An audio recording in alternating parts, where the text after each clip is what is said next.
We're back on Country Pocket on WUSB. Today we have Jett Holden with us. Um, I don't want to I don't want to present this album as strictly heavy because there are some very fun moments in it. Um, you you have some fun with Wizard of Oz tropes. You have a song where you team up with Cassidy Pope. Uh, Yeah, karma. by the way, just for those of you who don't know, as far as people on mainstream country radio go, Cassidy is probably one of the best people, the best allies. And great to hear the two of you having fun on a song like that. Um, of course, uh, we just heard one that is, again, heavy, but somehow a little hopeful as well, where the title of the album came from West Virginia Sky. Um, okay, singing as the sun. That is creative way. That is a really creative way of telling this particular story. How did you come up with that angle? Um, Honestly, I don't know. Sometimes an image just comes to me and I just play with that for a while.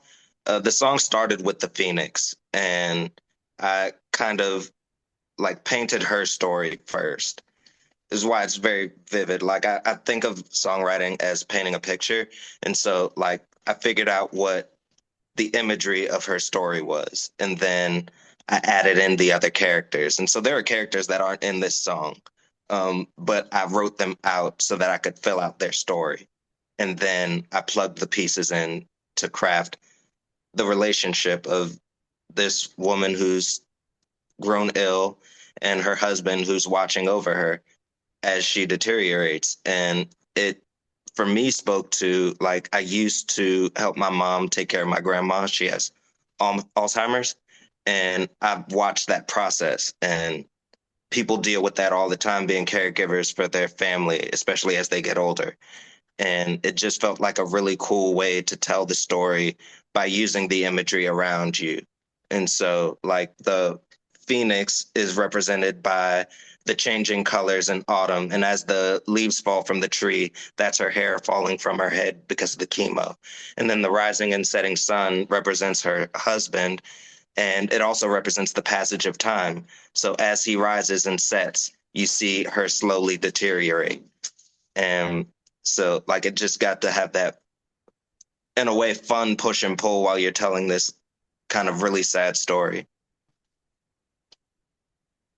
Yeah, I've had people in my life who have been in the position of the sun.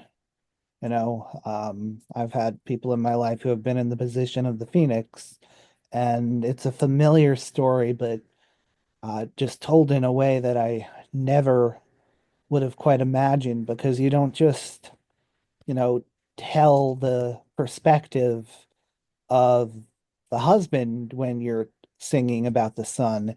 It takes on this double meaning of mortal life versus time. The sun is just going to keep coming back up, but the things it watches over inevitably fade away. Even mention the sun. Okay, one day it's gonna, you know, one day the sun is going to expand and die, but just the notion that that seems, for the sun, literally billions of years, but for a person, just it seems so far out that they would be leaving as well. But they're watching everything else on this accelerated scale compared to them.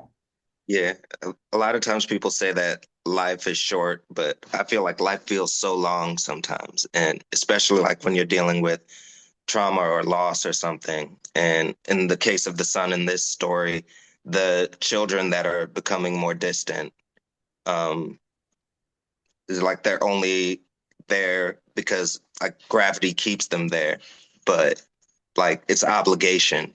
It's not out of desire almost. Like he feels like he's losing his touch with every aspect of his life in a lot of ways.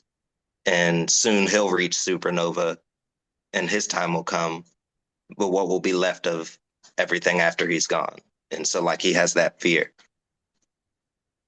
Yeah, that's another hard place to sing from. But somehow, this and another song, When I'm Gone, they tackle death, but they also give a sense that, okay, there is something else out there, even if you're hesitant to explain it in a specific way. Uh, you know, the optimism comes through on the two tracks that deal with the most, final, the most final exit of the stage. Somehow I feel uplifted from it. I'm glad that's like what how people feel afterwards. For me, it was like writing the heaviest parts of my life so that I could heal from it. And so if it does that for other people, that's all I ever wanted. But when I'm gone specifically, I wrote after I lost a friend who took her life. And it was written from her perspective because she never wrote a letter. So there weren't really any answers. So the song is supposed to be like her letter talking about when she's gone from this world. Yeah. Uh,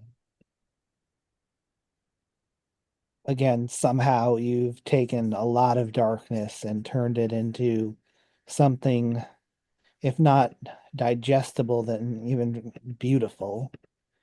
And no, I really appreciated your work on this one, man. Thank you. The writing is my favorite part of it. So like when people attach to the lyrics in that way, that means the world to me. So thank you. I wanted to close this out the way I always do. I ask the artist to pick a song. The only rule is they cannot have had anything to do with creating the original. Um, and gonna give a little prompt. Was wondering if you could share me one of those songs that helped you process through something the way a lot of these songs might help other people. Oh yeah. Um, I say Time in a Bottle by Jim Croce. It's a song about like if you could encapsulate time in a bottle, what would you spend that time on? And a lot of my music talks about the passage of time and uh, like losing people and like what you would spend your time on if you only had this limited, this finite amount of time left with them. Jim Croce is one of my favorite songwriters, and the imagery that he used in that song very much colored the way that I write today. But yeah, that song in particular, or Fast Car by Tracy Chapman, it literally came out the year I was born. And like as I've grown, I've gotten to learn what each of those things meant because being a 5 year old listening to that song in the car is very different than being a 20 something and finally knowing what that heartbreak is. And so like I got to grow up to that one. Uh, yeah, I don't think you could ask for a much better song to grow up to. All right, Jett Holden, thanks so much for coming on the show. Oh yeah, thank you for having me.